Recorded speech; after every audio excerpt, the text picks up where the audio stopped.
Səncə şeytan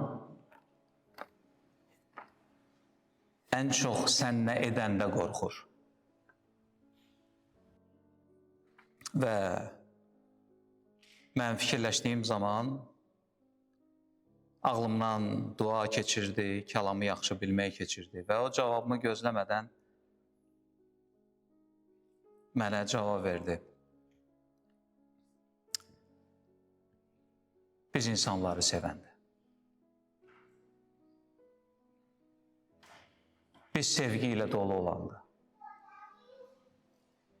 Şeytan ən çox bundan qorxur.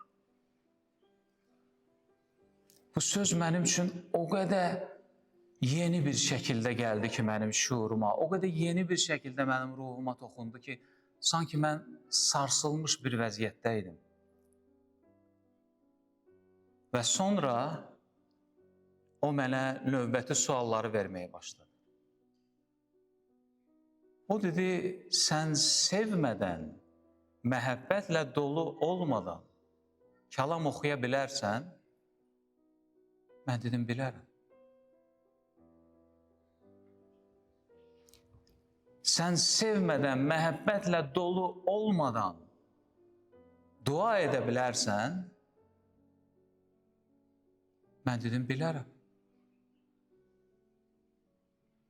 O dedi, sən sevmədən, məhəbbətlə dolu olmadan xidmət edə bilərsən?